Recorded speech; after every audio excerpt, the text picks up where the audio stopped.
Welcome, everyone. Thank you for joining our Debbie's Dream Foundation webinar series. Today's webinar is featuring Dr. Zev Weinberg, who will give us a presentation on immunotherapy and targeted therapies for gastric cancer patients. I'm Brittany Starks, and I am Communications Coordinator with Debbie's Dream Foundation, and I will be moderating today's webinar. Before we get started, we'd like to thank our webinar sponsors, Platinum sponsors Amgen, Daiichi Sankyo, and Merck, Silver sponsor Bristol Myers Squibb, and Bronze sponsor Seagen. For today's program, I will first share information about stomach cancer and Debbie's Dream Foundation, and then we will hear a presentation on immuno and targeted therapies for gastric cancer patients with Dr. Zev Weinberg, and the presentation will be followed by a Q&A session.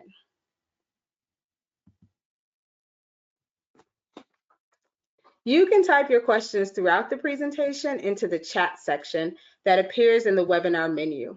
We will address questions at the conclusion of the presentation as time allows. This year, nearly 30,000 Americans will be diagnosed with stomach cancer.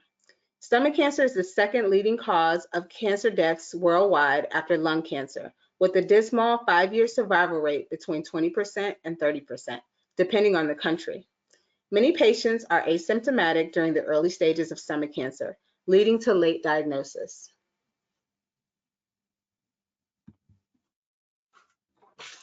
Debbie's Dream Foundation is dedicated to raising awareness, advancing funding for stomach cancer research, and providing education and support internationally to patients, families, and caregivers. Our ultimate goal is to make the cure for stomach cancer a reality. You can learn more by visiting our website at www.debbiesdream.org. Pictured here is Debbie Zellman, the founder of Debbie's Dream Foundation. Debbie was diagnosed with stage 4 stomach cancer in April of 2008. She had no risk factors and only vague symptoms. At the time, she was told that her chance of being alive in 5 years was only 4%. Debbie founded DDF in April of 2009 and dedicated herself to helping others with stomach cancer by raising awareness and providing resources and education. Simultaneously, she endured harsh chemo regimens and targeted treatments and experienced many reoccurrences. Unfortunately, Debbie passed away on December 23, 2017, at the age of 50 after a 9.5-year battle with cancer. As an organization, DDF continues her important work and legacy. In a few short years, DDF has achieved many great milestones. We have 32 chapters across the US, including Canada and Germany. Our PrEP program helps patients, their families, and caregivers match with survivors and caregiver mentors using disease-specific criteria, including stage, biomarker, location. We host educational webinars and symposia year-round, and our website contains in-depth information about stomach cancer. We also have provided $1 million in research grants to date. Each year, patient advocates come together at our annual Debbie's Dream Advocacy Day with the ultimate goal of securing funding from the Department of Defense's peer-reviewed cancer research program, which allocates funds for stomach cancer research. This year, we hosted a virtual advocacy day with more than 130 registrants. Join us next February for our 11th annual Advocacy Day. And here are just some of our upcoming events that you can see. And to learn more about what's coming up for Debbie's Dream Foundation, please visit our website at www.debbiesdreams.org/inspire_events. Or you can just visit our website and click the events tab.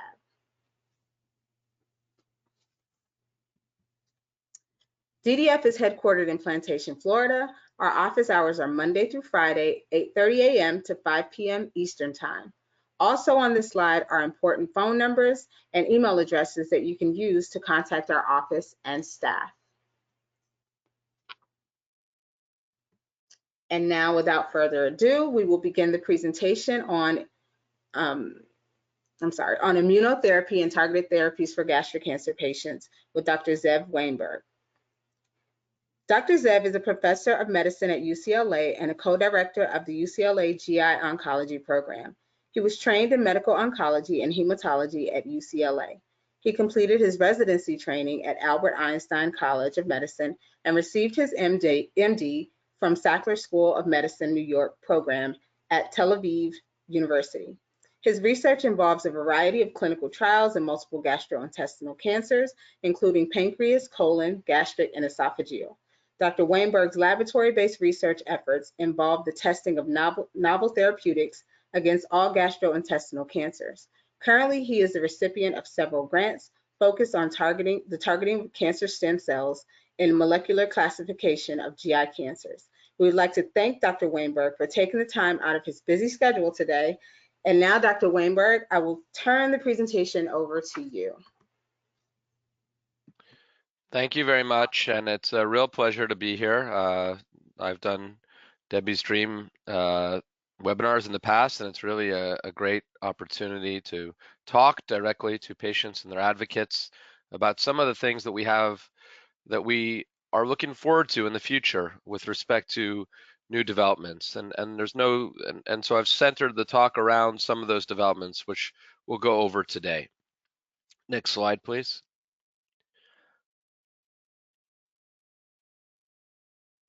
So we're going to talk about some of the changes that we have going on in this disease, whether it's with respect to early stage disease, subtypes of gastric or esophageal cancer, HER2 positive, novel targets, and new direction, and also what's the next wave? What are we looking forward to doing over the next 5 years in these diseases? Next slide. So I think it goes back to some basic understanding. You know, when we talk to patients and their families about the stomach, and when we educate our fellows and residents, we always try to keep in mind that the stomach and the esophageal, lower esophageal area, and the stomach are very complex organs with very different subtypes within them in which cancer can begin. As you could see here, whether it's in the proximal part of the stomach, the first part, or the distal part of the stomach, the bottom part, patients present with very different symptoms depending on what part of the world they're from, depending on what kind of symptomatology they have, or screening they've had done. Next slide, please. And so one of the ways in which things have changed quite dramatically, if you look at the last 5 years, we put together a slide a few years ago showing that on the left, you could see that it was a very simple paradigm in the sense that we would have just chemotherapy as options for patients with advanced gastric cancer or localized gastric cancer that needed chemo. On the right, you could see just how complex it's become with the integration of many of these new therapies over the last few years, which have accelerated quite a bit, I'd say, since 2018. Next slide. And that isn't a surprise. I think, as I alluded to on the first slide, gastroesophageal cancers are very molecular heterogeneous, which means that there's different genes, proteins, molecules that are critical for different parts of the stomach. And if you look at both the esophagus and the stomach, we know that within each part of these areas, there are discrete molecular characteristics and genetic characteristics that lend themselves to one group of drugs over another. And so as we keep that in mind, it has changed the way in which we're planning for future studies. It has changed the way in which we're developing drugs because we're focused less on the stomach as an absolute organ and more on the subparts of the stomach with which drugs can be directed. Next slide. So how do we treat gastroesophageal cancer in 2022? You know, it's, as I mentioned earlier, it's a lot more complex. We have a lot more biomarker requirements. We now have a minimum of 3 essential biomarkers that we request all patients to get so we can plan their treatment accordingly. And then we talk to them about different options related to biomarker-directed therapies, immunotherapies, standard chemotherapies, and you know, the way we assign patients or talk to patients about these therapies has to do a lot with the biomarkers that we get in advance. Next slide. A lot has changed, and most things have changed dramatically in the last 2 years. Next slide. So one of the key elements that has changed, next slide, is that the immune system has allowed us to understand aspects of manipulations over the last probably 5 to 10 years that we didn't really understand well before. And immunotherapy has essentially, as this slide indicates, reset some of our expectations. We are trying no longer to necessarily prolong life just by months. We are shooting for much longer improvements, and the way to do that is, in a lot of cases, engaging the immune system to help us, to engage in the patient's own immune system, and sometimes providing them with immune therapies that will allow both their innate immune system and the external immune system to help fight the cancer. Next slide. And this has led to a surge of treatments. And I would say overall, if you look at the scale of drugs that are being developed, a full 60 to 70% are now being developed in ways to manipulate the immune system, as opposed to attacking cancer directly. Now manipulating the immune system to recognize cancer as foreign and to attack it. And there have been so many ways in which that's been done over the last 5 years that we'll go over now. Next slide. And these consist of whether it's recognizing T cells or B cells. And here you could see that one of the main hallmarks has been something called somatic mutations, which means that fundamentally how the immune system recognizes a cancer has to do with how many mutations a cancer has. So, for example, if you might hear the term MSI high, microsatellite instability, that refers to a subgroup of cancers, including about 2% of stomach cancer, that has a large amount of somatic mutations that lends itself to a very, very sensitive area for which immunotherapy can be exploited. And that subgroup has been perhaps the leader in our molecular understanding of why the immune system can engage. It can recognize these mutations as being abnormal and use your own T cells to attack as opposed to chemotherapy. And by and large now, a lot of patients with MSI high stomach cancer are in fact treated with immunotherapy alone. Next slide. So we know that several agents have led the way. We've heard about these drugs. They've been around for now close to 8 years. Pembrolizumab and nivolumab are the hallmark, what's called PD-1 inhibitors. These are drugs that are checkpoint inhibitors that allow the immune system to be unleashed, in particular our T cells, when blocking something called PD-L1 on the surface of the cancer cell. The PD-1, PD-L1 interaction can be unleashed, allowing T cells to now be more prevalent in the peripheral bloodstream, and along with that, being more available to attack cancer. And in pembrolizumab's case, that drug has been approved in some contexts for esophageal gastric cancer for about 5 years, and nivolumab more recently has been approved in the last 3 years, or 2 years, I should say, for patients with stomach cancer as well. These are the two primary ones, but there's more to come. Next slide. However, what has become clear is that because of this surge of drugs and surge of excitement within the biotech industry, there's also been incredible diversity of agents and how to engage the immune system. It's not just pembrolizumab or nivolumab anymore. It's a lot more complicated. It has to do with immunomodulation, which means structuring the immune system therapies to be given at certain times. It has to do with tumor vaccines, trying to be tricking the cancer into the vaccine strategy, which will allow, kind of like any vaccine, a small but consistent increase in our immune cell recognition of cancer, and so forth and so on. Next slide. And all of these combination strategies are being done. Many of these are not probably one treatment by itself. Many of these need to be combined, whether it's with chemotherapy, targeted agents, and all of these trials, and I mean thousands of trials, are going on right now, many of them focused on gastric cancer as a paradigm in some respects for a cancer that is, in many respects, sensitive to these immunotherapy manipulations. Next slide. So in 2018, this landmark article was published showing just how many of these targets are out there that were previously unknown or previously poorly understood. And even now, they're not well understood. I shouldn't say that we understand the immune system as much as we would like, but the attempts to do so are increasing every year. Next slide.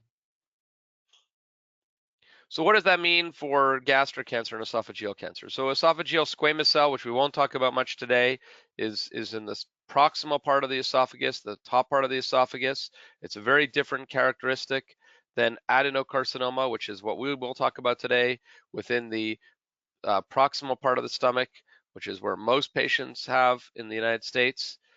Very different risk factors, as you can see here, more common in the Western world, less associated with smoking and alcohol, more associated with perhaps reflux and gastroesophageal heartburn diseases.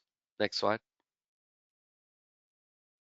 We're going to go over a few studies that illustrate the importance of these drugs. So this was the Checkmate 577 study, which included patients with esophageal and proximal stomach cancers, and it included patients who had esophageal cancer or GE junction cancer, what we talked about earlier, the top part of the stomach. And these patients were treated with surgery, and after surgery, they were randomized to either nivolumab on the top here, which is that first PD-1 inhibitor, and placebo. This is after surgery, so patients who had not yet developed stage 4 cancer, but in fact had stage 2 to 3 cancer, which was able to be resected. Mostly esophageal, but some, as I mentioned, some proximal stomach cancers were included as well. Next slide. And the study results are reported here. They were published last year in the New England Journal of Medicine, showing a dramatic improvement. These curves aren't that don't focus on the curves, just focus on the time and length.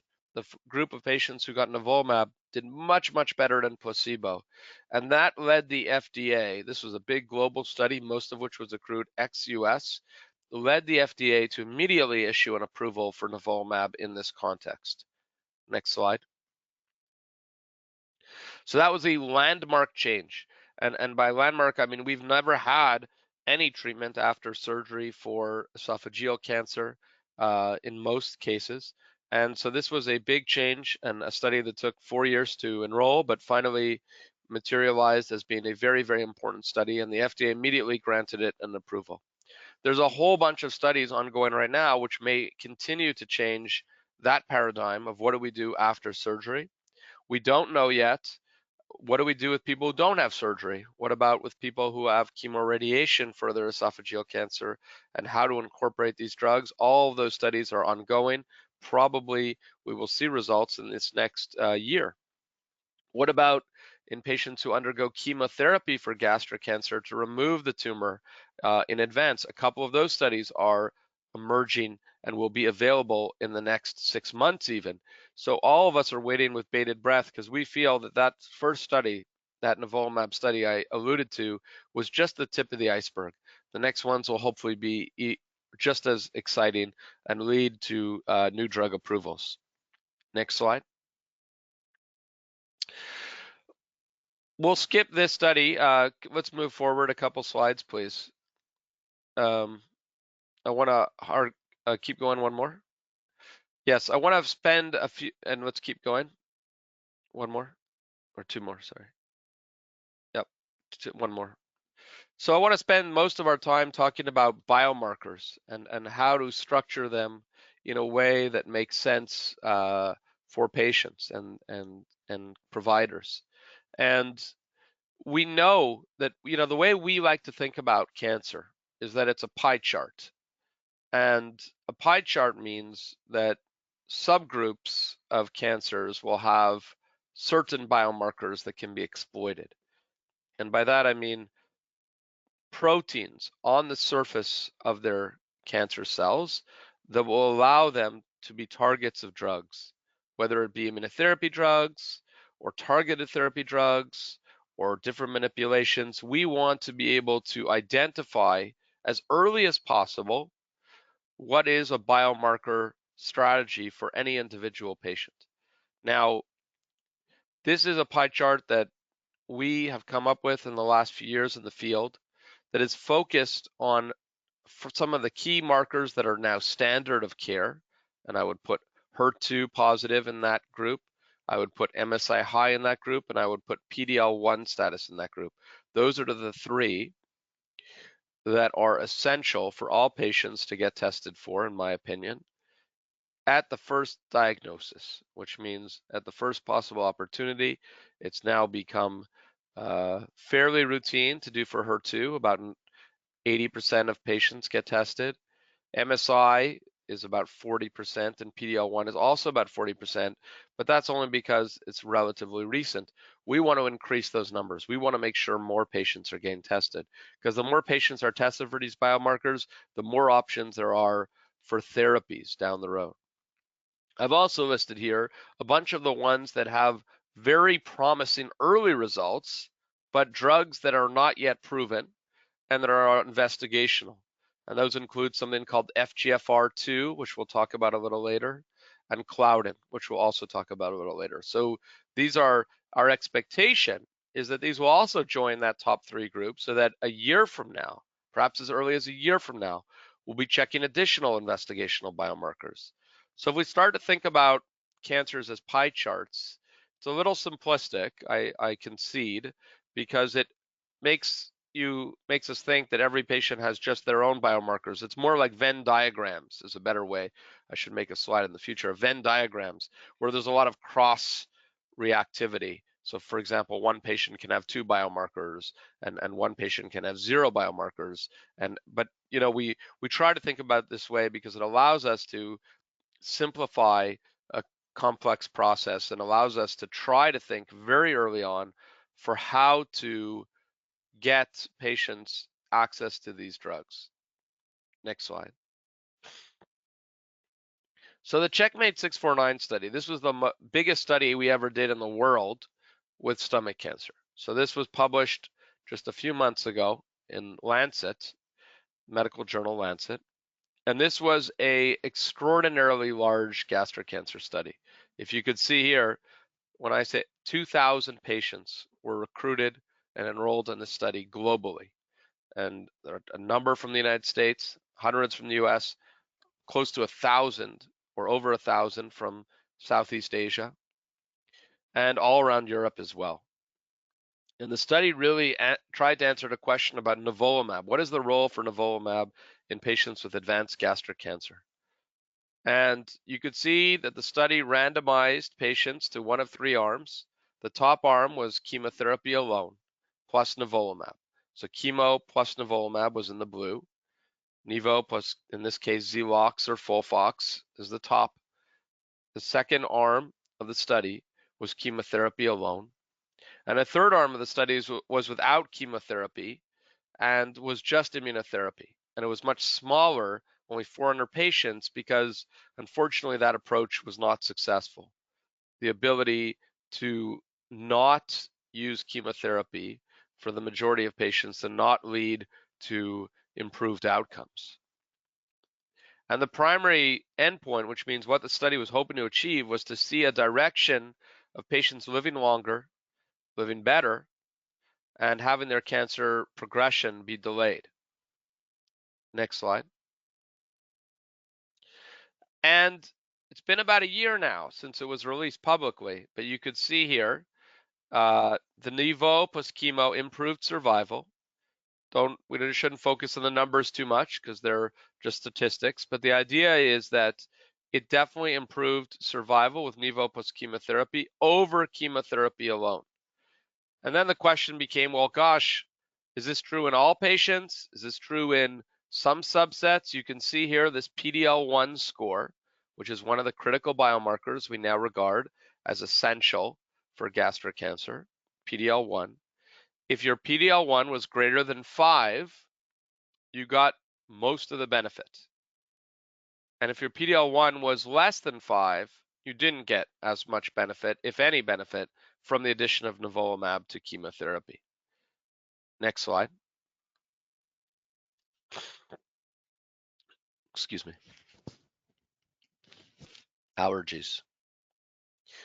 So when we look at the group of patients, look at the numbers here of patients with CPS greater than 5 or less than 5.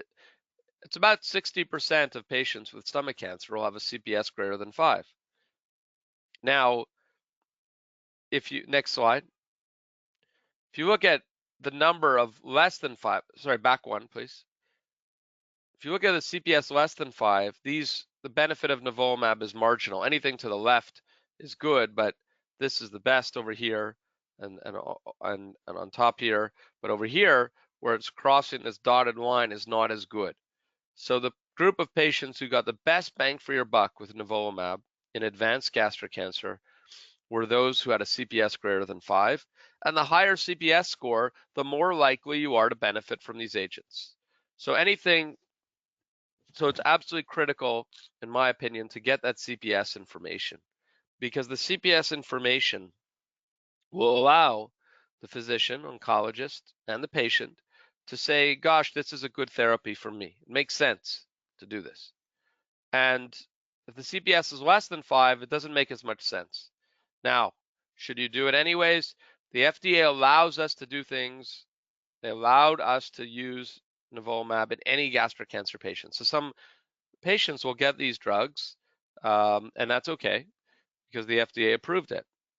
The FDA doesn't get into the business of should an oncologist prescribe the drug or not. It just allows the oncologist to prescribe a drug. Should the oncologist and the patient decide together that the drug is right, that's a different question. That's an individual thing. The FDA and the regulatory authorities give us the permission to use these drugs based on sound medical evidence. Then the next question is, should you get the drug? That's the FDA, like I said, doesn't get into those kind of specifics. That's an individual discussion point between a patient and their provider and the family. Next slide. So we have seen huge changes because of these drugs be developed in all gastric cancer patients. Their FDA approves it for all gastric cancer patients. Perhaps the benefit, as I mentioned, is exclusively in CPS greater than 5. We have other drugs that are just as good, probably, that are mainly developed in Southeast Asia and have also proven the same effects. Similar drugs, different companies in Japan and Korea and China that are themselves essentially equivalent, but they're not available in this country because of regulatory requirements. Next slide. So we'll talk a little bit about the different subtypes now. HER2 positive gastric cancer affects about 15 to 20% of patients. We have known for about a decade that we should be using Herceptin, which is an antibody that blocks, or trastuzumab, an antibody that blocks HER2 with chemotherapy in all patients that have HER2 positive gastric cancer, unless there's a reason not to. It's used all the time in breast cancer, and we now know that in gastric cancer we ought to be using it as well for about a decade. This study, which asked the question of what about immunotherapy in that group of patients, and this was led by Yelena Janjigian at Memorial Sloan Kettering, and randomized patients to either to chemo plus Herceptin or trastuzumab, or to chemo plus trastuzumab plus immunotherapy. Next slide. And the results were quite compelling. On the left, you see the group of patients, how many patients had their tumors decrease in size. It was quite dramatic. It was 97%. 90% without the immunotherapy, but 97% with the immunotherapy. And not just that, the rates of response, which means the group of patients, the ability to shrink tumors was 75% compared to 52%. So this was very compelling. The study hasn't announced any further results, but it was so compelling that the FDA issued what's called an accelerated approval. It said, hey, you can start using this now in all patients. The FDA actually, believe it or not, is very forward thinking, in my opinion, especially the last few years, and how to get access to patients for early stuff that looks exciting but hasn't reached the threshold of drug testing. It takes many years for a drug, as we all know, from the type of from starting out in patients to being developed for use. And that process has been accelerated, believe it or not, quite a bit. It still takes a while, of course, but it's accelerated quite a bit, and through a process called accelerated approvals, which allows the FDA to issue an approval for a drug before the final results are out, because the early results are so compelling. And this is an example of that kind of situation where the early results were so compelling that the FDA said, you guys can use this drug. If your doctor thinks it's a good idea, you have access to it now. The insurance companies and Medicare will pay for it. And we have been, because of these results. And this is in this subset of HER2 positive gastric cancer, which lends itself to being sensitive to these immunotherapy drugs as well. Next slide. Beyond that, we have a new drug at our disposal for HER2 positive gastric cancer because of this study. This study was done in Japan, which took patients and randomized them to either chemotherapy alone versus this new drug, which is an antibody drug conjugate called TDXD.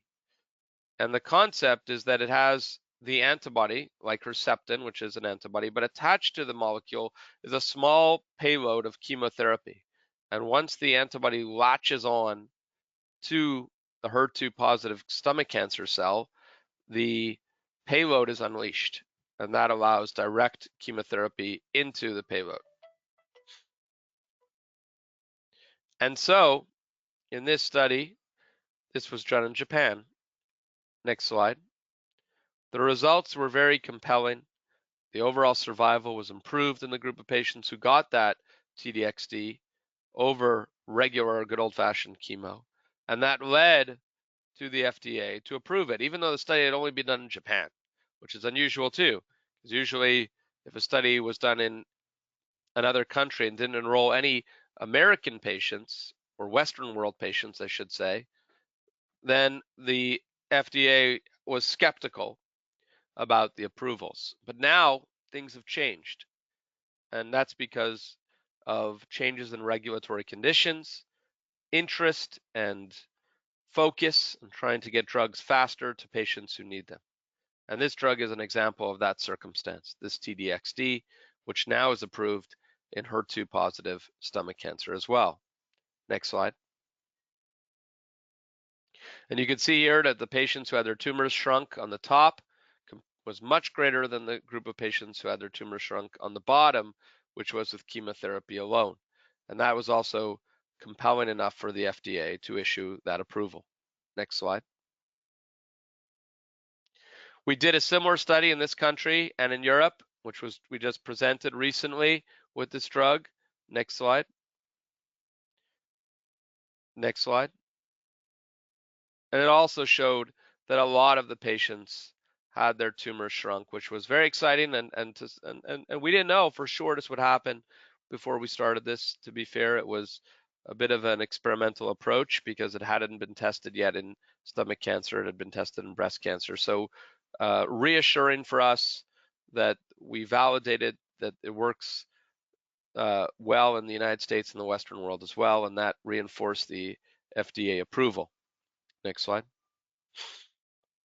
So for HER2 positive stomach cancer, we've had huge changes just in the last year. We now are giving every patient chemotherapy plus Herceptin, trastuzumab, plus pembro upfront. We now have the option of giving this Daiichi DS8201, which is also known as TDXD, in second line, which means after patients get chemotherapy. Before moving on to new chemotherapy, we have the access of this drug. And there's future drugs that are all on the way. And that means that we will see in the next year a whole host of new HER2 positive drugs being developed more for gastric cancer than ever before. Because one thing that is clear in drug development is that if you see a signal and if you see a positive thing with one drug, you can exploit that and now develop smarter and better ways to block that target. Next slide. So the question has become, what about new drugs? And then this we'll spend a few minutes talking about now, the future, which I personally am excited for very much as someone who does a lot of stomach cancer clinical trials and really spends most of my time developing new drugs for stomach cancer. I am very excited of what the future holds in that aspect. And these are two drugs that are very exciting. The left one is called bemarituzumab, a long name of an antibody that blocks a new target called FGFR2b. We did a study that showed a nice advantage with the addition of this antibody plus chemo versus chemo alone. And that study was called the randomized phase 2 study. And now that is leading to a bigger study called the randomized phase 3 study, which we are hopeful will indeed prove the results. We need to do it in bigger numbers and globally to prove it. But the early results were very, very compelling. Similarly, another targeted approach called Cloudin, and that antibody is called zolbetuximab, is also a new target for stomach cancer, and it's got everybody really excited because they also had what we would consider to be a very positive study in a randomized phase 2 study. The randomized phase 3 study now has fully enrolled, so the whole thing's done, and now we're waiting for the results, which could come as soon as the next year. The one on the left will be a couple years because it's just started. The one on the right is nearly finished the enrollment.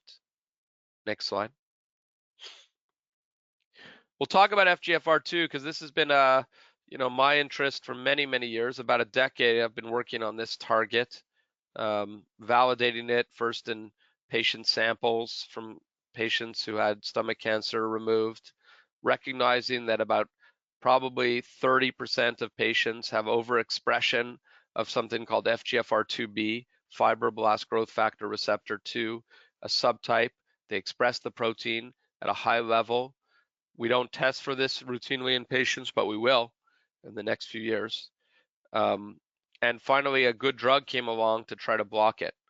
And we started out about a decade ago doing what's called maybe 6 years ago, I should say, doing the phase 1 study that showed that it worked in patients, but not enough. It worked a little bit. And by that, I mean, it helped some patients, but not enough, not satisfactory. So the strategy was, let's combine it with chemo because we know that chemo will shrink some patients' cancers down quickly.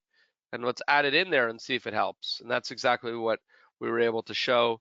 In the top part of this slide, you can see that this IHC 2 plus, 3 plus, greater than 10%, which means the patients who expressed it the most had the most benefit.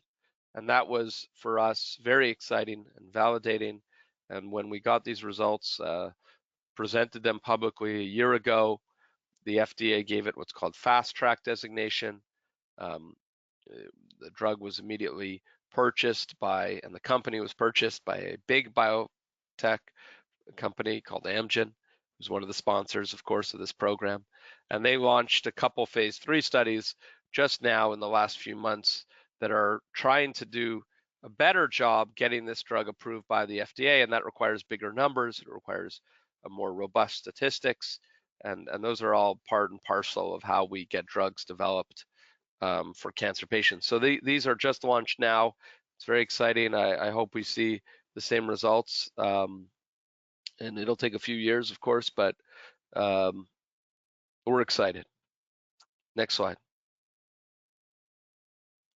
Cloudin, which is also a target of interest for a few reasons, is expressed on the surface of stomach cancer cells as well. It's similar to FGFR2b, it's a protein as well. It lends itself to being blocked because anything that's on the surface of the cancer cell, you can block with drugs, whether it's antibodies or kinase inhibitors or these other new chemical formulations. It functions a little differently, where it probably functions to keep the stomach tight and keep it a tight organ. And that's why the drug has caused a little bit of nausea we've seen so far. I should mention all these drugs have side effects. We know that, we recognize that. Side effects wasn't the focus of today's discussion. It's a separate talk, of course, but as we develop drugs, we're always mindful of all the side effects. And each drug has unique side effects. This Cloudin drug by itself also may not be the key, as was demonstrated in a small study. So again, the company decided to combine it, a different company decided to combine it with chemotherapy. Next slide. And this is the results of that study showing that in combination with chemotherapy and the high expressors in particular, it showed a big survival advantage over the low expressors. And, you know, numbers are not that important when you think about benefits because some patients are going to get astronomical benefit and some are not. That's unfortunately the way it is with every drug. But the principle and the concept allows us to think about these patients differently and to get them access to these drugs. Next slide. So what has that led to? Cloudin is a unique target because it's right on the cell surface of just stomach cancer. It doesn't really overexpressed in too many other cancers, maybe pancreas a little bit, but certainly not in other cancers. So this is a very gastric cancer specific protein, as is FGFR2b, by the way. And that has led to a new wave of studies. And one of them that was actually done in China said, okay, we want to block Cloudin, but we want to block it even more. We're not satisfied with just an antibody blocking it. We want to shut down all of the Cloudin expression in a patient, or all the Cloudin productivity from the protein in the patient. So we're going to engage the immune system. And this is a new therapy that is used in leukemia and lymphoma, and never before in what we call solid tumors, which include stomach cancer and colon cancer and breast cancer and lung cancer. We don't use these kind of therapies. They're called cellular therapies. Cellular therapies take out a person's immune system. They take it out of you by taking your blood, and they check your immune cells, and they engineer them. And what this strategy is to take out people's blood, pull out, when you take out blood, you can direct it into red cells, white cells, platelets, and you can focus on the white cells. And the white cells, which include T cells, can be engineered in a way that can allow them to now hone in on certain proteins. And one of them can be Cloudin. You can actually do it for anything. You just have to have a target that makes sense. And Cloudin is perhaps one of the first ones that lends itself for lots of scientific and complex reasons to this kind of approach. So that's what they did here. Next slide. They took patients, and you can see a very, very complicated study, who had Cloudin expression. They did what's called apheresis, which is that system that I described of manipulation. They gave them chemotherapy in the short term, and then manufactured these cells back, and then infused them back into the patient. And that was called cellular therapy or CAR T therapy. And this is one of the first circumstances where we've done this for the first in stomach cancer history, at least one of the first, and the first that actually made sense in stomach cancer. Next slide. And a lot of patients, particularly, and this study was only done in China, I should mention, but has now expanded to the United States. And patients had a number of side effects, because when you engage the immune system in a very complex way, you get immune side effects, which means high fevers, chills. It's like having a bad flu or any other virus for that matter, including COVID. You can get all sorts of dramatic immune side effects. And a lot of that happened here. But interestingly, once they got through that, which usually lasted a week or 5 days, some of the tumors started to shrink. And so it's not so much that it worked. It worked in half the patients. It's that it's a proof of principle here. And the proof of principle is, well, hold on. These are patients who heretofore would only get chemotherapy or some targeted therapy maybe. Now we're doing a very, very aggressive immunotherapy manipulation, different from giving drugs like pembrolizumab and nivolumab, which are drugs for the immune system. Now we're doing it in a totally different way. We're giving them back their own immune cells. And we had never done that before in stomach cancer. And this trial, which was just presented in the last 6 months, really showed that you can do it.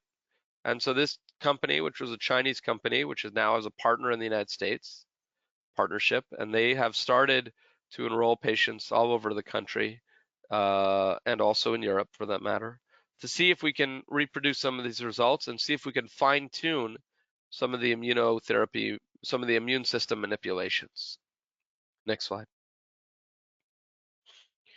So I consider that personally one of the most exciting things we've seen in stomach cancer is that concept, and how to translate that quickly into patients isn't easy, very challenging, extraordinarily complex. Patients have to be admitted to the hospital for about a week each time. So is that practical? Obviously not practical for tens of thousands of people so simply, but in some patients certainly makes sense. So the last thing I want to bring up is this concept of liquid biopsies that is emerging, and there's a lot of research in stomach cancer that people are excited about.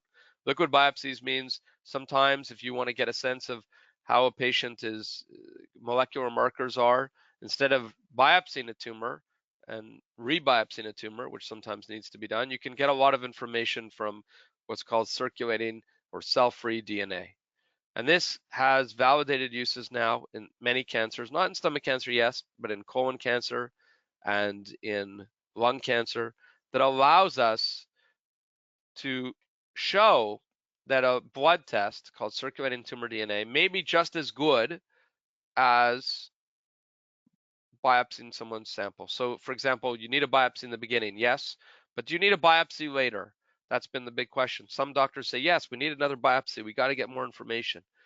Sometimes some of that information can be gleaned just as well from these companies called liquid biopsy companies. And there's a few out there now. Circulating tumor DNA, you might hear that term.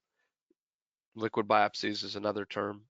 Essentially provides a lot of biomarker information about an individual cancer without exposing them to necessary procedures, and you can keep drawing it. And some of my patients, I'll do it every 3 to 4 months just to get a feel for, what are the targets that are emerging. And nowadays, the price has gone way down. Most insurance providers will cover a lot of this stuff. Next slide. So the example I talk to people about is lung cancer. Lung cancer, about 15 years ago, or I guess almost 20 now, looked like every patient was treated the same. And every patient walked in the door, got the same chemo. I was training then in my fellowship. I remember this. And then slowly, every year or two, a new target emerged. And now we're in an era, 18 years later, where lung cancer is among the most diverse cancers in the sense of we have targeted therapies for them, and we have immunotherapies for them, and we have new treatments in the horizon for them. And we can subdivide these cancers now into dramatically different pieces of the pie than we ever used to. And I look at that model and I say, you know what, gastric cancer, we're not quite there yet. We're not able to do that in the same way that those folks can in lung cancer, but we're on the way. And, I hope and I'm optimistic that, as we further think about this as not just one cancer, but as a cancer that has many, many different subtypes within it, it bodes well for the future of drug development in stomach cancer. Next slide.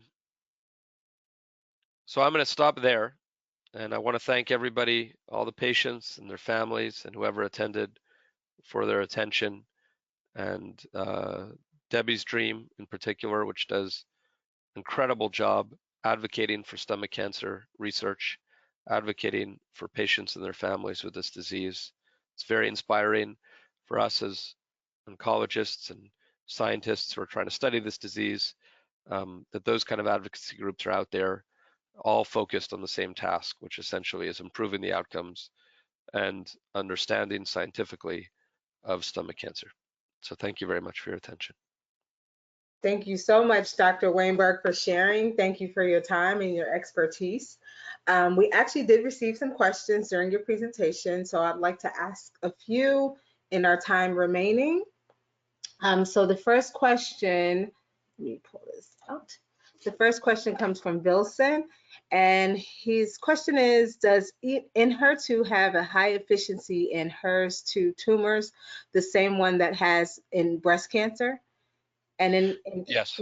in case a client has HERS2 and adenocarcinoma, and during the first 4 sessions achieved and completed response and continues to maintain a complete, wait, they wrote pretty lengthy question, a complete response for 8 months, do you think that an operation will be possible, even though there were about 7, what did they say, about 7, I can't see the rest of that question. There are Okay. about seven. So, I mean, I think first of all, you know, breast cancer is the hallmark of HER2. So we've learned a lot from breast cancer, and in HER2, which is also known as TDXD, I talked about that a little bit, is 4 patients with HER2 positive stomach cancer now too. And it's been approved in the last year. That was one of those approved in the last year. And in fact, does help a lot of patients with HER2 positive stomach cancer. If someone has such a dramatic response, like the question suggests, we do certainly consider additional strategies, whether they're maintenance strategies or whether they're surgical strategies or procedural strategies, to try to think out of the box, is the way I like to phrase it. Sometimes it's worth it to think out of the box in this business, and it has to do with the extremes, and that means somebody, like perhaps that question implies, has a complete response, which means we don't see any cancer at all. What to do with that is very, very difficult, has to be managed individually, but it's always a good problem to have. Thank you. Next question from Melanie. If you are a gastric cancer patient on 3rd line or more of therapy and was told that it's not working, how would you navigate the clinical trial system? Because a lot of patients are being treated at smaller hospitals that do not have the bandwidth to help them in their search. Where would you start off? It's a very good question, and a bit frustrating, in my opinion, that the system is not as user-friendly as it ought to be.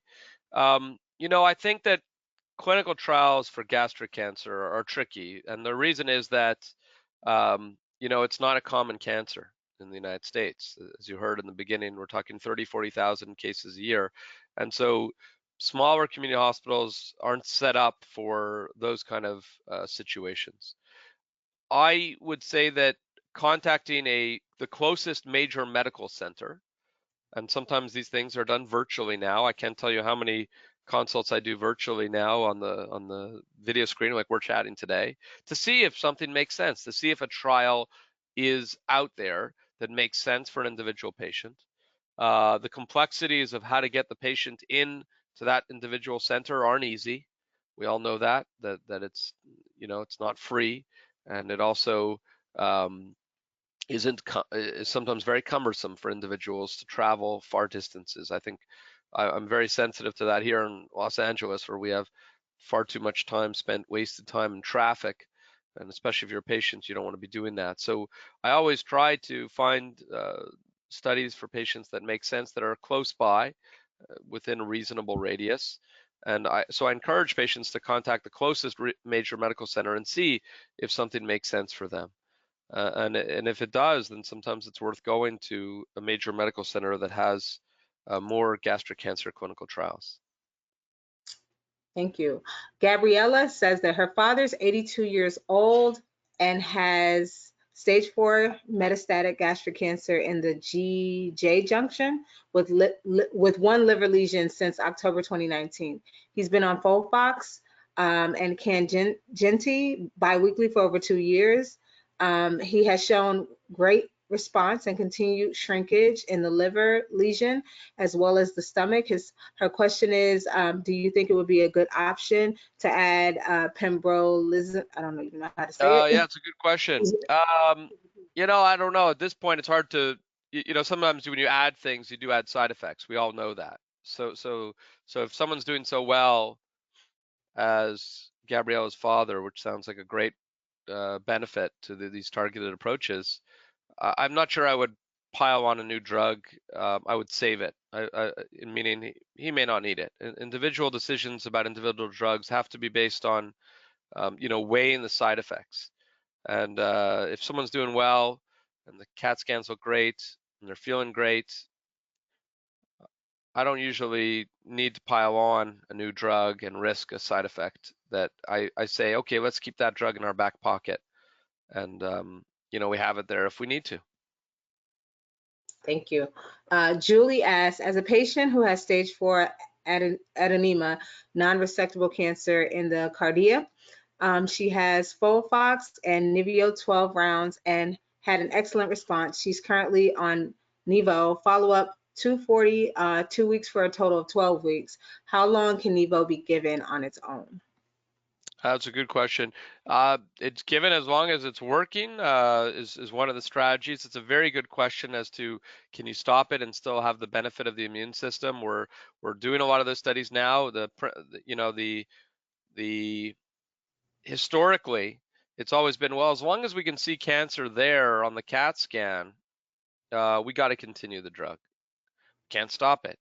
But sometimes, believe it or not, a CAT scan doesn't tell you the whole story and doesn't tell you even half the story. So we are doing studies where we're looking at, hey, can we stop this drug and get away with it? By that I mean see no worsening on a CAT scan. And more of those studies are called de-escalation strategies are being done. And technically, you can stay on that drug for a while, and a while means years. I have patients on some of these drugs for 3-4 years now. But I always think in the back of my mind, does this patient really still need this drug? And it's a very tough question to answer in any individual, and it has to do with a complex interplay of the immune system that we think we understand and we're trying to understand better. Thank you. We have a couple more questions that we have time for. Nicole asked, do you recommend doing immunotherapy if your CPS and PD-L1 is less than 5? And she has PD-L1, but she's only at a 2. The truth is, I don't usually recommend it. I feel that the results are not that we're not going to get a lot of mileage out of that strategy. I personally have not been utilizing it too much in the CPS under 5. This is a controversial topic, to be honest with you, and I think if you ask a few different gastric cancer specialists, they may have a few different opinions about this. The instinct is to use it because it's available and it's FDA approved, and also it's relatively, compared to chemotherapy at least, easier. Whether it's the right decision is in my opinion, I don't see a lot of benefit from that particular agent, so I don't use it in that context. And we had a question. I think this person might have left, so let me see.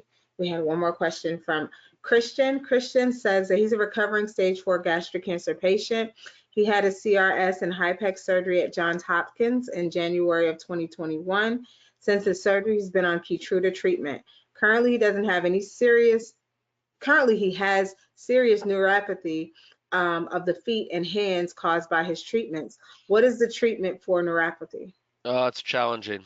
We don't have great treatment for neuropathy, I'm afraid. Great to hear that a patient is doing well after HIPEC. That's a big, ambitious surgery, and some patients do get benefit. You've got to be very careful and selective on who, of course. But we don't have great neuropathy treatments, I'll be honest with you. I think gradually most patients do get better. It takes time. It doesn't necessarily go away, but it gets better, which means that the intensity of the neuropathy improves over time. But it's a big subject of some new drugs now, supportive care drugs. How do we make this neuropathy better? Because neuropathy, every patient that has stomach cancer eventually is going to get some neuropathy, I'm afraid. We have at least 2 drugs out of the 3-4 standard drugs that cause neuropathy. So it's very difficult to get around it. And I think that's the focus of another set of drugs that we've been working on, is how do we reduce neuropathy. For now, we don't have great treatments. There's a whole bunch of homeopathic things that I recommend, including acupuncture and things of that nature. But there's not any particular drug that helps that neuropathy get better. And to add to your answer, we actually have an acupuncture presentation coming up next Wednesday. So if you are able to join us, please feel free to check out our upcoming events on our website at debbiestream.org and tune into our program. We have an acupuncturist who will be that's really good. And she's I use acupuncture a lot for neuropathy from chemo, actually. So good. That's awesome. She'll be bringing on a patient who will give a testimonial of her experience. So please join us. And it looks like we're actually out of time for Q&A. So at this time, I'd like to thank you, Dr. Zev Weinberg, for joining us today. We would like to thank our webinar sponsors, platinum sponsors Amgen, Daiichi Sankyo, and Merck, silver sponsor Bristol Myers Squibb, bronze sponsor Seagen. And to view any of our recorded webinars, please visit our lecture library on the website at debbiestream.org. And thank you all for tuning in today. This concludes today's presentation, and we hope to see you next time. Awesome.